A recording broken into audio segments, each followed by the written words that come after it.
함께 신앙 고백하시겠습니다.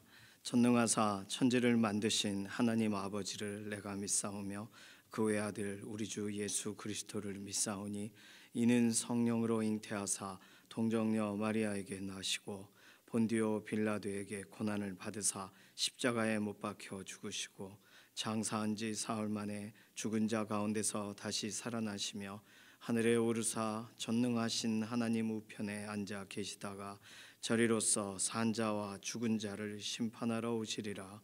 성령을 믿사오며 거룩한 교회와 성도가 서로 교통하는 것과 죄를 사하여 주시는 것과 몸이 다시 사는 것과 영원히 사는 것을 믿사옵나이다. 아멘. 찬송가 370장입니다.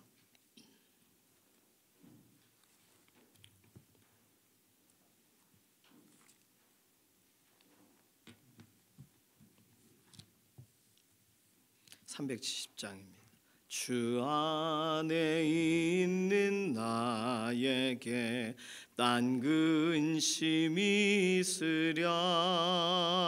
십자가 밑에 나가 내 짐을 풀었네. 주님을 찬송하면서 할렐루야 할렐루야. 내 앞길 멀고 험해도 나 주님만 따라가리. 그 두려움이 변하여 내 기도 되었고 전날의 한숨 변하여 내 노래 되었네. 주님을 찬송하면서 할렐루야 할렐루야. 내 앞길 멀고 험해도 나 주님만 따라가리. 내 주는 자비하셔서 늘 함께 계시고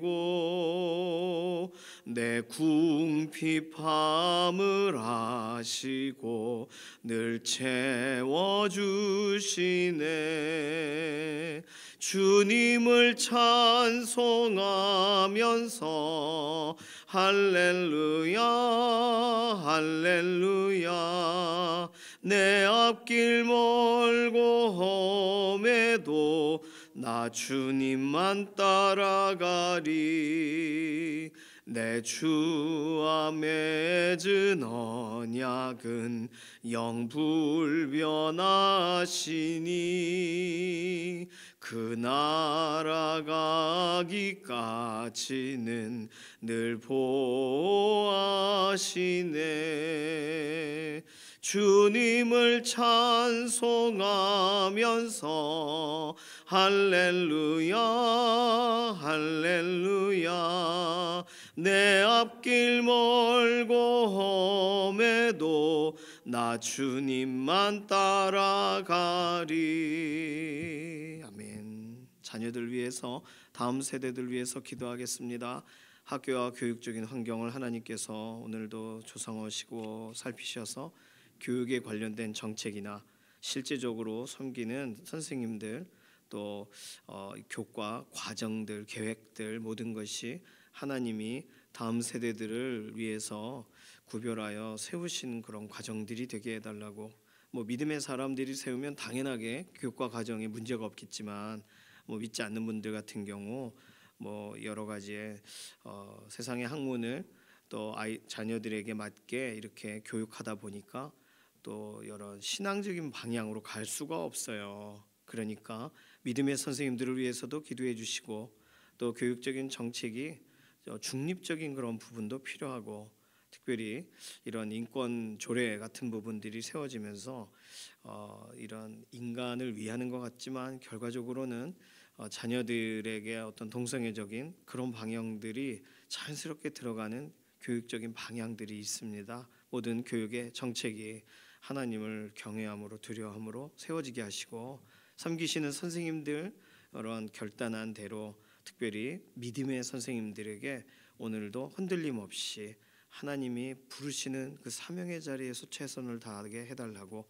학교와 교육적인 환경 선생님들 위해서 기도해 주시고, 특별히 우리 유치부, 유초등부, 중고등부, 청년부 선생님들과 리더들을 위해서 기도해 주시기 바랍니다. 두 번째, 연약한 가운데 있는 우리의 동역자들을 위해서 기도해 주시고, 특별히 배미아 권사님 폐렴에 관련된 것만 기도 제목을 드렸었는데 사실은 기침이 계속 심하셔요. 염증이 심하셔서 항생제를 쓰실 수가 없으니까 그런 게 어려움이 있습니다. 기침이 이제 멈춰지도록 위해서 기도해 주시고, 정경윤 집사님 같은 경우 어깨하고 손목을 수술하셨거든요. 그러니까 완전히 회복되도록 위해서 기도해 주시고, 김명래 장로님, 또 이해신 권사님, 김숙자 권사님 위해서 기도해 주시기 바랍니다. 또 우리가 기도 제목 또 내셨던 분들 있죠. 조성숙 성도님, 이신영 자매님, 이런 몸의 상태들을 호전시켜 달라고, 의사의 진단을 넘어서 하나님께서 은혜를 더해 달라고. 마지막 기도 제목은 오늘 하나님의 뜻을 이루는 도구가 되게 하소서. 우리 자신들을 의탁하고 우리 동역자들을 하나님께 맡기는 기도로 하나님의 도구와 하나님의 선하신 통로로 오늘 구별됨이 있게 해달라고, 이런 기도 제목 가지고 잠시 통성으로 기도합니다. 살아계신 하나님 감사합니다. 하나님의 특별하신 은혜를 사모하며 오늘 하루를 시작합니다. 기도할 때에 은혜를 주시고 또 기도할 때에 확신을 주셔서 오늘 하루 믿음의 길 걸어갈 수 있도록 은혜와 긍휼을 더하시옵소서. 다음 세대들을 축복합니다. 자녀들 어떻게 자라나 하고 기다렸는데 믿음으로 성장하게 하시고, 또 다양한 과정 가운데 지혜롭게 하시고 또 성숙하게 이끌어 주심을 감사합니다. 학교에서 배우는 모든 것, 좋은 것만 배우게 되기를 원하지만 모든 부분에서 또는 여러 학문의 발전과 과정 안에서 하나님께서 기뻐하시지 않는 다른 어떤 요소들이 포함될 여지들이 많이 있습니다. 교육적인 정책이 바로 세워지게 하시고 믿음의 사람들이 목소리를 낼 수 있도록 하시며, 자녀들이 배울 때 하나님의 말씀과는 반대되는 것들을 구별해낼 수 있는 지혜를 더하여 주시고, 특별히 믿음의 선생님들, 기독교사 선생님들의 헌신과 여러 섬김의 현장 가운데 한 사람 한 사람 그 영향력 안에서 자녀들이 바로 세워지도록 이끌어 주시고, 오늘 우리 교회 유치부, 유초등부, 중고등부, 청년부 믿음의 선생님들과 또 리더들을 통하여 공동체가 잘 세워져 나아가도록 은혜와 긍휼을 더하시옵소서. 오늘 연약한 우리의 육신을 돌아보시고 오늘 강건하게 하시고 예수 그리스도의 이름으로 의지할 때마다 새 힘을 더하여 주시기를 원하며, 병상에 있는 교우들, 김명래 장로님 근육에 힘을 더하시고, 이해신 권사님 몸의 모든 호전됨이 있게 하여 주시고, 식사하실 수 있는 거나 또 여러 가지 작업하는 부분도 하나님께서 더 길을 열어주시며, 김숙자 권사님 항암 치료에 좋은 결과들을 허락하시옵소서. 특별히 배미아 권사님 기침이 계속 오래되고 있는데 이 모든 것이 멈춰지기를 원하고 염증의 수치가 낮아지기를 원합니다. 물이 찬 부분도, 귀에 물이 찬 것도 빠지기를 원하고, 정경윤 집사님 어깨와 손목 수술하신 거 온전히 회복되어지도록 은혜를 더하시옵소서. 조성숙 성도님 파킨슨 진단을 받았는데 의사의 진단을 넘어서 몸을 회복하시며, 이신영 자매님 능내장의 진단을 젊은 시절에 받게 되었습니다. 온전한 회복이 있게 하나님 은혜를 더하시옵소서. 오늘 우리의 인생을 하나님 구별하셔서 하나님 뜻을 이루는 도구가 되게 원하며, 하나님의 통로로 기뻐하시는 뜻을 이루는 삶의 과정과 과정의 믿음의 걸음이 계속되게 하시옵소서. 주관하시고 붙드시는 대로 오늘 하루 사용하실 것을 인해 감사드리며 살아계신 예수님의 이름으로 기도드립니다. 아멘. 이사야서 44장 21절에서 28절까지의 말씀입니다.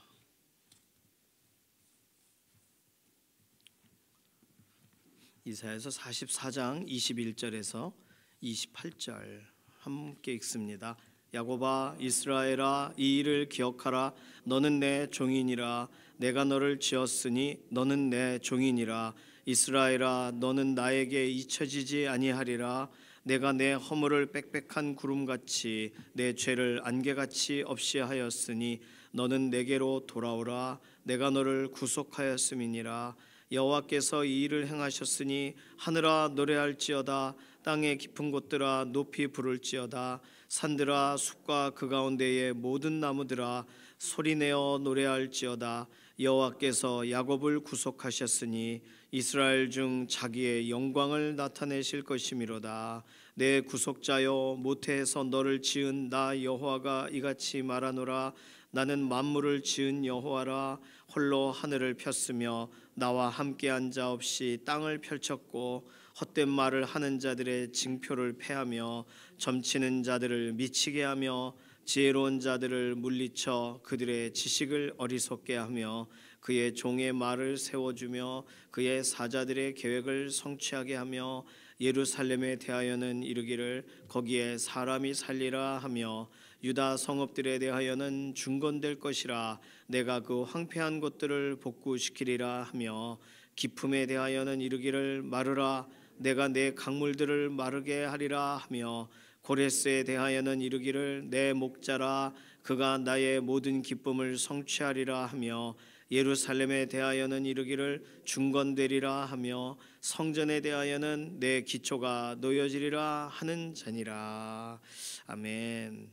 자, 오늘 본문에 와서 이 본문이 다시 말하면 이사야 선지자가 선언하고 있을 당시는 이미 예루살렘이 황폐하게 되었다는 것을 알 수 있어요. 우리가 앞에 본문들은 그거 별로 생각하지 않고 읽었는데, 그래서 학자들은 여기 40장 넘어가면서부터를 이미 바벨론에 포로되어 간 사람들을 위해 쓴 것으로 생각하는 이유는 이러한 내용들에서 바벨론이 망할 거다, 이런 내용이나 우리가 읽었던 본문 중에 오늘 본문에 등장하는 예루살렘이 중건될 거다, 또 기품에 대하여 이르기를, 이 강에 대한 얘기거든요. 마르라. 내가 내 강물을 마르게 하리라. 이게 강이 말라야 바사 제국 페르시아가 바벨론으로 침공하거든요. 이 역사적인 거예요. 28절 고레스에 대하여 이르기를 내 목자라. 그가 나의 모든 기쁨을 성취하리라. 자, 전체적으로 볼 때 포로되어 끌려가 있는 사람들에게 실제로 예루살렘이 회복되리라라는 하나님의 약속이 들어가 있죠. 하실 일이, 그 일과 연관돼서 이들이 포로되었다 풀려나게 될 것에 대한 예고도 설명하시는 거예요. 27절 강이 마르고, 28절 고레스 사이프러스가 들어가서 이제 바벨론이 완전히 멸망하고 페르시아라는 바사라는 새로운 나라가 세워지게 되죠. 그러면서 사실은 바벨론 포로에서 돌아온다가 바벨론이 깨닫고 돌려보내는 게 아니고요, 바사가 사실은 바벨론을 무너뜨렸기 때문에 바벨론의 유민들 가운데 있는 타민족을 돌려보내는 거거든요.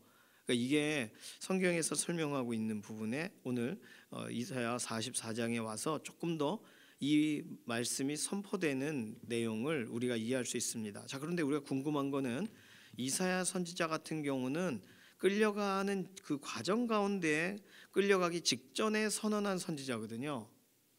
예레미야는 끌려가는 중에 선언한 선지자고요. 그렇죠?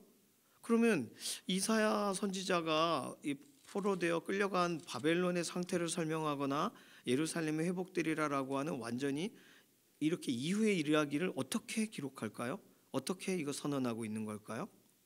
그래서 이런 궁금증들을 가지고 학자들은 제1 이사야서, 제2 이사야서라고 구분하는 거예요.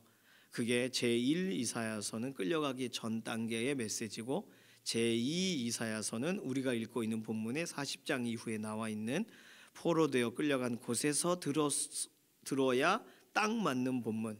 그래서 사람들은 이게 편집됐다라고 자꾸 설명을 하는 거예요. 이사야가 끌려가서, 또 이사야는 여기 있을 동안에 남유다의 마지막 왕 즈음에 죽임을 당했거든요. 그러니까 이게 안 맞는다는 거예요. 헷갈리죠? 그래서 우리는 뭐 이런저런 거 생각할 필요 없이 하나님이 예고하신 거다.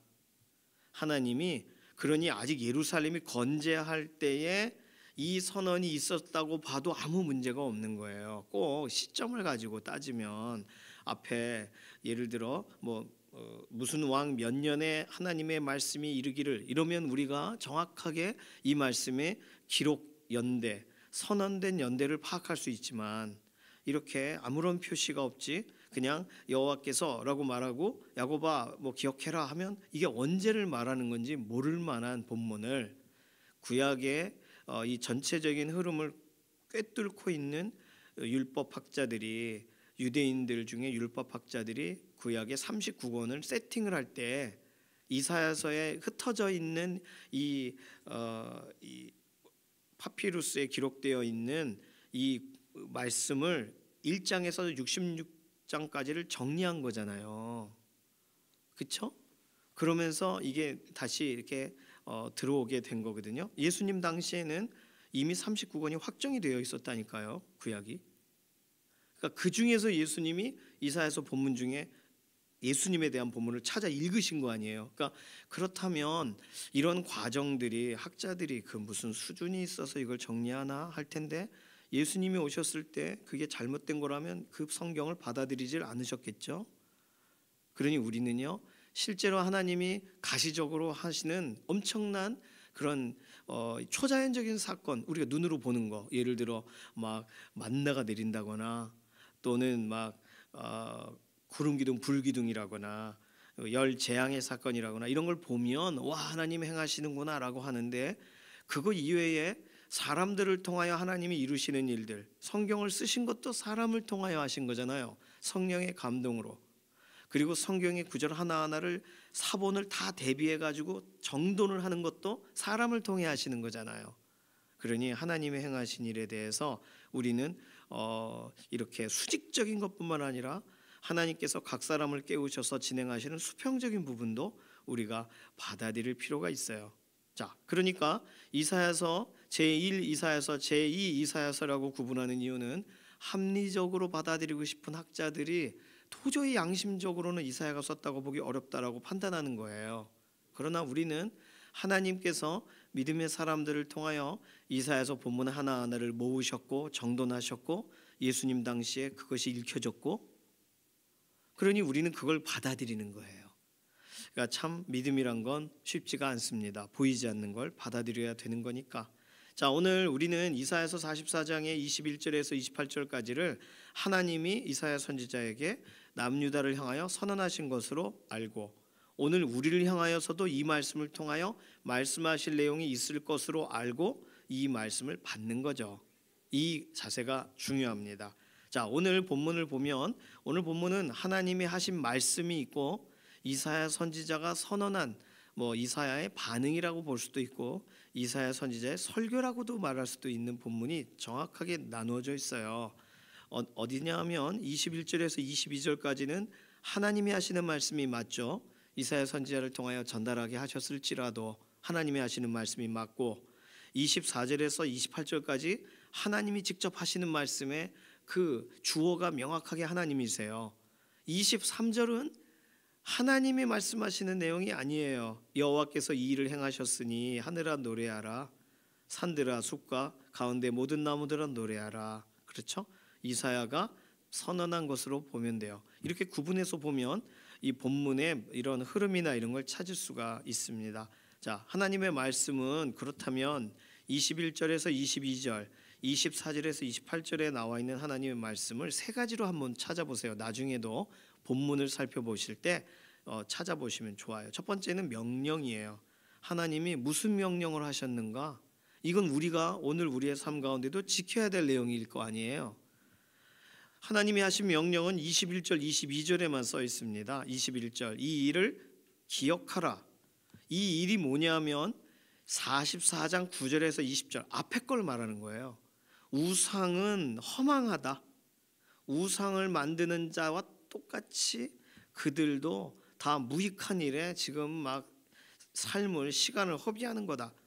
그러니까 이거를 기억해라 하면서 하나님은 이미 이사야 44장 1절에서 8절까지 말씀하신 거와 비슷한 톤으로 오늘 21절에서 또다시 하나님이 너는 내 종이야. 그러니 내가 널 지었고 내가 너를 회복하고 이 얘기를 하시는 거예요. 자, 명령. 첫 번째 명령은 그러니까 이 일들을 기억해라. 두 번째 명령은 22절에 있는 너는 내게로 돌아오라. 자, 너는 내게로 돌아오라입니다. 그러면 여기서의 돌아오라는 예루살렘이 재건될 거다, 성전이 다시금 세워질 거다, 그러니까 돌아오라예요? 그렇게 보면 포로된 곳에서 나와라 라고 우리가 알아들을 수 있을 겁니다. 그런데 이 본문의 흐름상 너는 내게로 돌아오라 라고 할 때는 마음이 돌아가는 것부터를 설명하는 것으로 읽을 필요가 있어요. 하나님께로부터 마음이 떠난, 하나님이 우리를 치셨구나 라고 할 때 하나님께로부터 어떤 등을 돌린 걸 돌이키라는 것으로 볼 수 있어요. 자, 명령은 두 가지예요. 이 일을 기억하라, 너는 내게로 돌아오라. 본문에 더 많은 내용은 설명입니다. 왜 그런지를 우리가 어제도 살펴봤지만 하나님은 아주 세밀하신 분이고 그분을 지속적으로 소개하시는 분이세요. 오늘 또 오해할까 봐, 오늘 또 헷갈릴까 봐 설명하시는 분이세요. 21절에 하나님이 하나님을 설명하신 건 하나님이 주인이시라는 거. 너는 내 종이라, 내가 너를 지었고 그러니까 너는 내 종이야. 이거 설명이잖아요.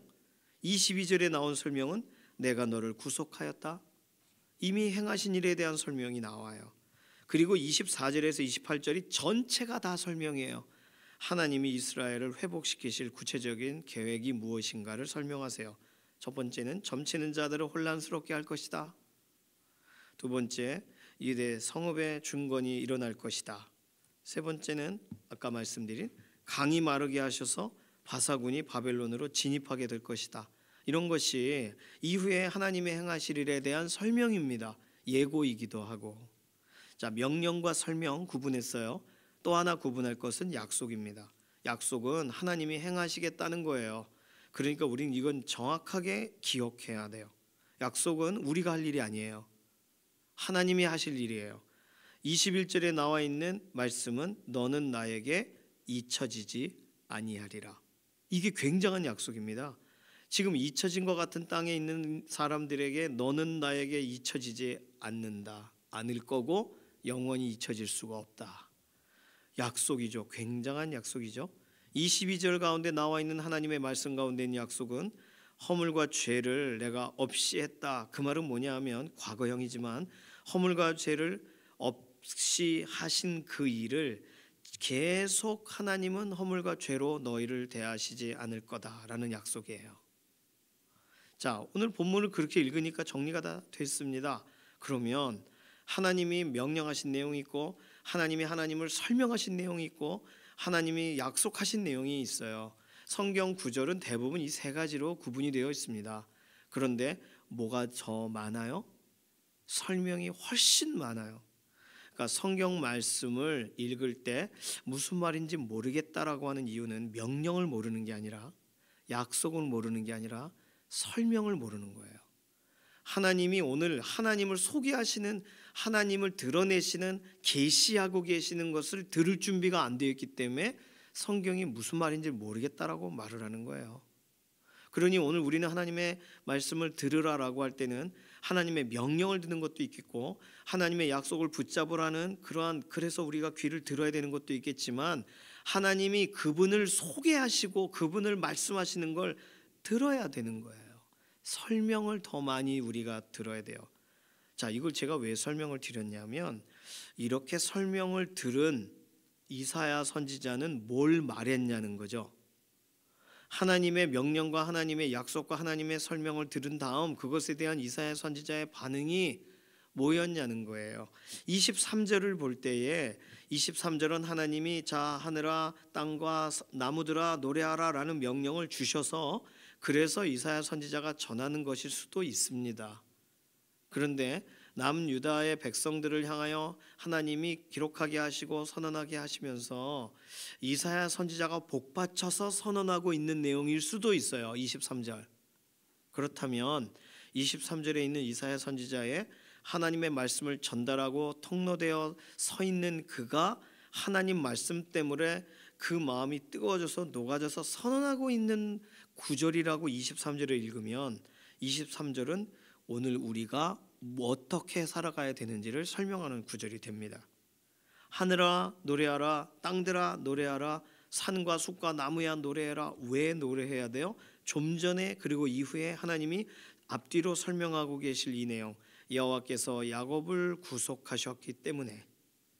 그리고 이스라엘 중에 그분의 영광을 나타내실 것이기 때문에, 여기서는 지금 우리 개역 개정은 나타내실 것임이라고 미래적으로 써놨지만 이 메시지 성경이나 또는 이 세번역이나 이런 데 보면 나타내셨기 때문이로다라고 과거형으로 써요.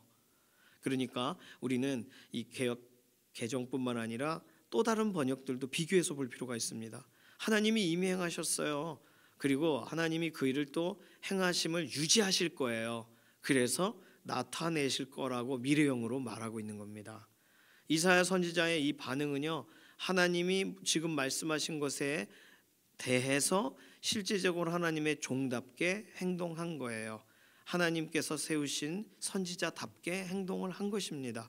그렇다면 오늘 우리에게 하나님의 말씀을 들려주시고 하나님이 어떤 마음을 가지신지를 설명해 주실 때 성경을 통하여 우리는 어떤 반응을 해야 될까?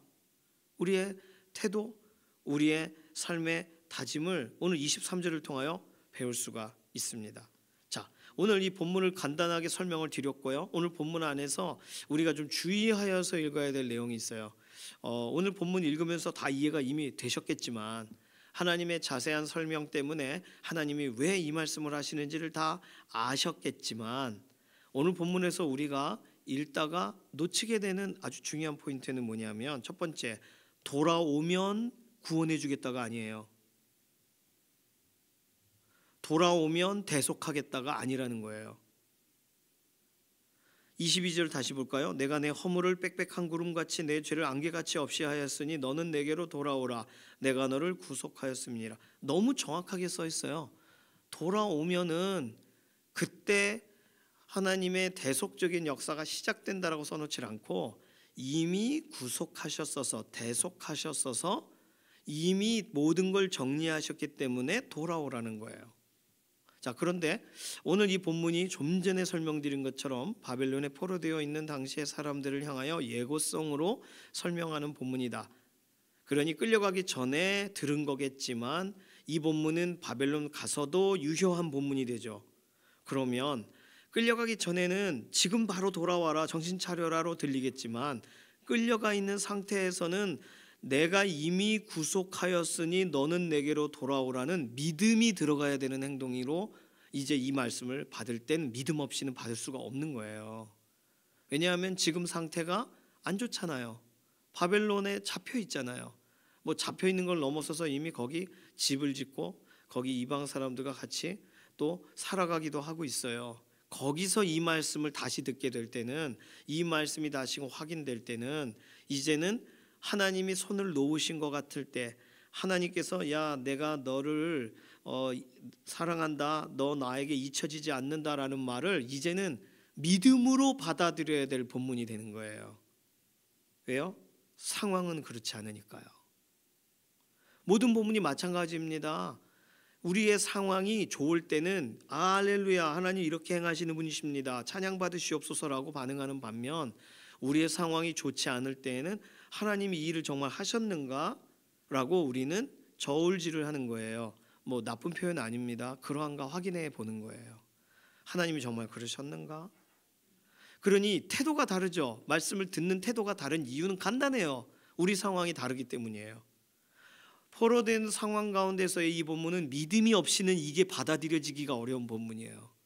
그러나 우리처럼 오늘 새벽에 구별하고 오늘 또 이 말씀대로 내가 살아야지라고 결단을 요하고 있는 상태에서 이 말씀을 들으면, 아, 하나님은 능히 이 일을 행하시는 분, 놀라우신 영광을 드러내시는 분이시로다라고 받는 거예요. 믿음이 없이는 하나님을 기쁘시게 할 수 없다는 건, 그래서 그 상황과 환경과 여건과 모든 것을 다 염두에 두고도 그 말씀이 그러합니다라고 되려면 우리에게 말씀을 받아들이는 믿음이 필요한 겁니다. 돌아오면 구속하리라가 아니라 구속했으니 돌아오라, 이게 묶여있는 상태에서 가능해요? 그러나 믿음으로 이 말씀을 받아야 되는 거예요. 그러니 이 구절뿐만 아니라 다른 어떤 구절도 다 동일합니다. 하나님이 이미 선언하셨는데 그게 우리 집에서는 아직 이루어지지 않아요. 그러면 믿음으로 받아야 되는 거예요. 왜냐하면 하나님이 선언하신 일은 하나님께는 과거와 현재와 미래가 같은 선상에 있는 거예요. 우리에게는 하나님이 어제 하신 말씀이고 오늘은 새 말씀으로 들리지만 하나님은 이거를 언제 하신 거예요? 거의 예수님 당시에도 이미 이사야서가 존재했으니까 한참 전에 이미 선언하신 거잖아요. 그리고 그 말씀이 오늘 우리에게도 동일하게 응하도록 하시는 거잖아요.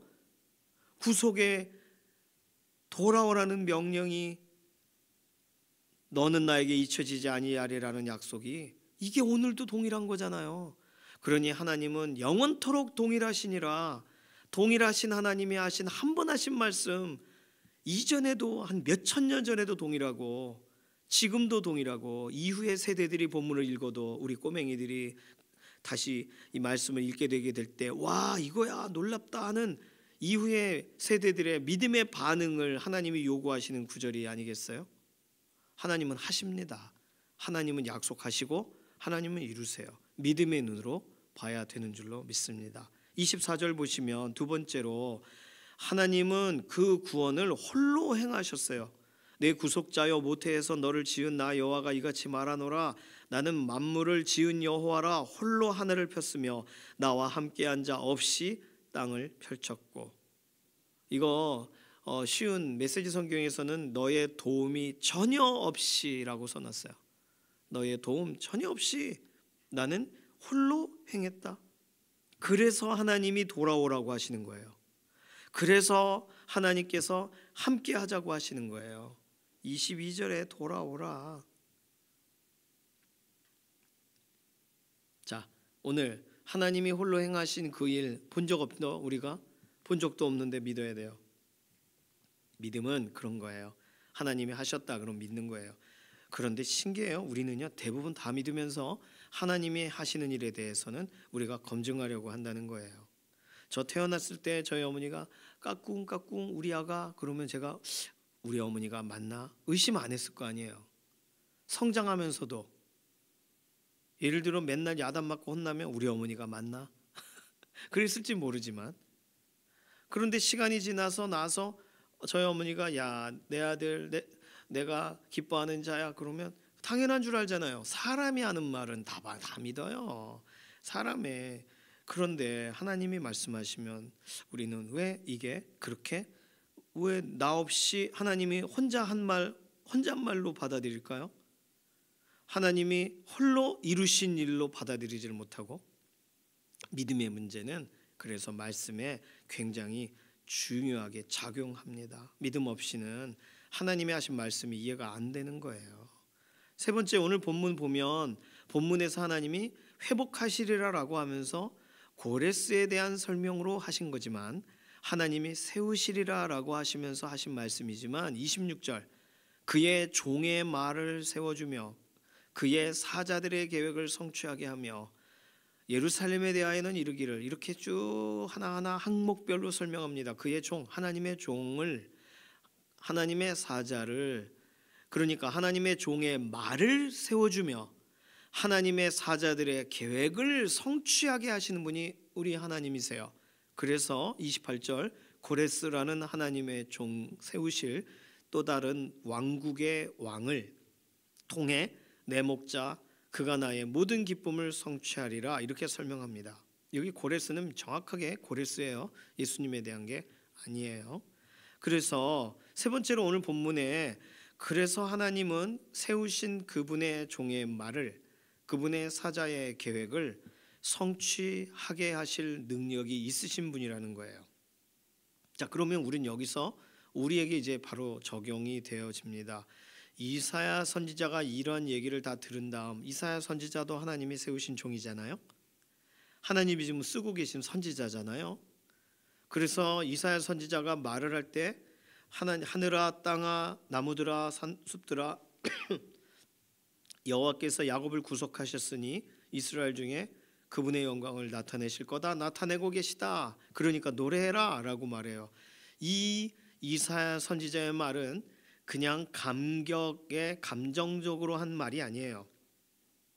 그냥 야구장에서 어느 선수가 이겼으니까 와 소리 지르고 야 뭐 하고 있어 와 환호성을 질러 이런 게 아니에요. 지금 하나님의 종답게 말하고 있는 거예요. 하나님의 사자답게 지금 하나님이 말씀하시는 내용에 반응하고 있는 거예요. 그럼 오늘 우리들은 하나님이 구속하셨고 하나님이 회복하셨고 또 실제적으로 하나님의 영광을 나타내셨고 또 나타내실 것이다 라는 말씀 앞에 어떤 반응을 해야 될까요? 우리의 문제에 대해서, 우리의 삶의 여러 가지 곤궁함들에 대해서 어떠한 반응을 해야 될까요? 하나님의 종답게 반응해야 되는 줄로 믿습니다. 하나님의 사자답게, 하나님의 뜻에 맞게라고 하면은 너무 복잡해지잖아요. 하나님의 종답게 말할 때 그의 종의 말을 세워주실 하나님, 하나님의 사자답게 계획을 할 때 그의 사자들의 계획을 성취하게 하시는 하나님, 그 하나님을 우리가 믿으면서 오늘 하루에 삶을 계획하실 때에도, 하루에 말을 꺼낼 때에도 내가 답답해서 말을 하든 또는 안타까워서 말을 하든 또는 뭔가 안 믿어져서 말을 하든 이런 것이 아니라 실제로 하나님께서 행하실 일을 기대하면서 말을 하고 하나님의 종답게 말을 할 때 하나님이 그 말을 세워주시는 것 아니에요? 하나님이 보실 때 하나님의 종답지 않으면 하나님이 그 말을 쓰시겠어요? 하나님이 그 말에 대하여 네가 저 행구 뒤에 숨어서 네가 깨달으리라 이렇게 말하지 않으시겠어요? 네가 한 말 때문에 부끄러워하는 그 순간에 네가 하나님 뜻대로 말하지 않은 걸 그제서야 알리라. 그러니 오늘 우리들은 우리의 말이나 우리의 행동들이 하나님의 종다움과 하나님이 오늘 기회를 주신 그래서 하나님을 영광스럽게 해야 될 사람다운가 우리는 생각할 필요가 있습니다. 예수 그리스도 안에서 하나님의 약속은 모든 것이 예스가 된다고 하셨거든요. 그러니까 우리 주 예수 그리스도 안에서 오늘 하나님께서 행하실 일들을 기대하며 믿음의 언어를, 믿음의 계획을, 믿음의 태도를 가져가는 사람이, 그 사람이 하나님의 종인 거거든요. 그 사람이 하나님의 자녀인 거거든요. 그러니 오늘 이사야 선지자 짧게 고백했지만 하나님의 말씀에 반응하여서 하나님을 찬양하는 거 말고 지금 할 수 있는 게, 지금 해야 될 게 이거라고 생각하니까 하늘아 땅아 산들아 나무들아 소리내어 노래하라. 학자들은 나무들아 노래하라가 앞에 설명한 우상들을, 나무를 쪼개서 막 불 때다가 뭐하다가 세워놓은 그 나무를 섬기는 사람들과 반대로 그 나무들아 노래하라라고 외치는 하나님의 사람은 전혀 반응이 다르다. 나무를 대하는 태도도 이렇게 이걸 굳이 해설을 하더라고요. 오늘 우리들 그러니까 믿음의 사람이 갖는 시각, 믿음의 사람이 갖는 태도는 오늘 하나님이 말씀하고 하나님이 행하고 계시는 것을 염두한 채 하는 말이어야 된다는 거예요. 하나님이 아무 일도 하지 않으시는 것처럼 말하면 그게 하나님의 종이겠어요? 그러니까 선교사님들이 척박한 땅에서 우크라이나 전쟁 지역에서 이렇게 막 서로 분쟁이 있는 지역에서도 믿음의 말을 쓰는 이유는 선교사라서가 아니라 그냥 지도자라서가 아니라 하나님이 행하고 계시는 것을 오늘도 믿음의 눈으로 보고 있기 때문인 것이죠. 그럼 오늘 우리는 우리의 환경과 상황 가운데 되어지지 않는 것 같은 것을 경험할 때에도 하나님은 오늘도 행하셔. 오늘 말씀 보니까 행하신대. 오늘도 여전히 행하고 계셔. 이 일이 나에 대한 것이든 또는 사회에 대한 것이든 국가에 대한 것이든 열방에 대한 것이든 하나님이 이 정도 말씀하셨으면 이 일을 하지 않으실까? 하나님이 그 아들 예수 그리스도를 우리에게 보내셨다면 우리에 대해 버리셨는가? 아니다. 잊혀지지 아니하리라 하셨으니 잊지 않으신 그 행동을 오늘 하나님이 무엇을 행하실까? 우리는 이 본문을 대하면서 우리는 믿음의 눈을 가지고 오늘 우리의 상황들을 보면서 우리의 언어와 우리의 태도와 우리의 계획과 우리의 고백들이 달라져야 되는 줄로 믿습니다. 그게 믿음의 반응이고요, 하나님의 종다운 삶이죠. 오늘 이 이사야 44장의 본문을 가지고 우리 그렇게 적용하면 좋겠습니다. 하나님 행하실 일을 믿으시고 믿음대로 살아가는 삶이 우리 동역자들 모두가 되게 해주십시오. 특별히 병상에 있는 교우분들, 어려운 가운데 있는 동역자들, 믿음의 눈을 든다는 건 동일한 말씀을 봐도 다르게 볼 수밖에 없어요. 믿음의 눈으로 말씀을 대하게 하소서. 그래서 다시 믿음으로 병상에서 일어나게 하소서. 하나님이 일으키시는 거지만 일으키시리라 하는 게 보여져야 될 거 아니에요. 그러니 오늘 특별히 연약한 가운데 있는 우리 동역자들을 위해서 기도해 주실 때 하나님의 종답게 신앙의 고백으로 오늘 어려운 가운데 서게 하소서. 우리 이렇게 우리 자신과 동역자들을 축복하는 기도로 통성으로 기도하겠습니다. 살아계신 하나님 감사합니다. 오늘 하나님이 행하시겠다라는 말씀을 읽으며 감사하다라고 읽고 끝나지 않고 이사야 선지자가 하나님의 그 말씀에 반응하여 열방을 향하여 외칠 수 있는 고백들, 이 하늘과 땅과 나무들아 노래하라라고 외치는 걸 보며 하나님의 종다운 고백으로 우리가 마음으로 받게 되었습니다. 오늘 우리의 삶이 하나님께서 행하시겠다라고 하는 것이 믿어져서 하는 고백이 되기를 원하고, 믿음의 언어요, 믿음의 계획이요, 믿음의 태도들을 가지고 살아가게 하시고, 특별히 병상에 있는 교우분들, 어려운 중에 있지만 믿음의 고백으로 하나님의 말씀이 그러하리라 하는 것을 붙들고 하나님이 행하시는 일들을 실제로 체험하게 될 때까지 믿음으로 나아가는 신앙 고백이 꺾이지 않는 하루가 되게 하여 주시옵소서. 감사드리며 살아계신 예수님의 이름으로 기도드립니다. 아멘. 찬송가 425장입니다.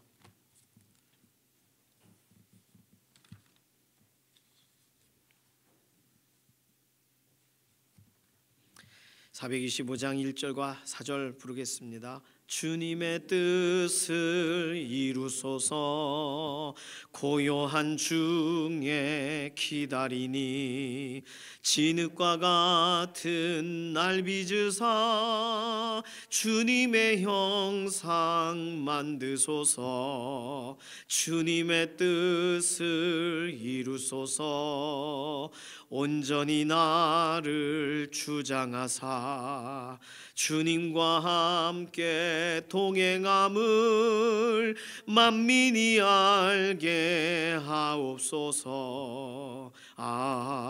아멘. 주님께서 가르쳐주신 기도합니다. 하늘에 계신 우리 아버지여, 이름이 거룩히 여김을 받으시오며 나라에 임하옵시며 뜻이 하늘에서 이루어진 것 같이 땅에서도 이루어지이다. 오늘날 우리에게 일용할 양식을 주옵시고, 우리가 우리에게 죄 지은 자를 사하여 준 것 같이 우리 죄를 사하여 주옵시고, 우리를 시험에 들게 하지 마옵시며 다만 악에서 구하옵소서. 나라와 권세와 영광이 아버지께 영원히 있사옵나이다. 아멘.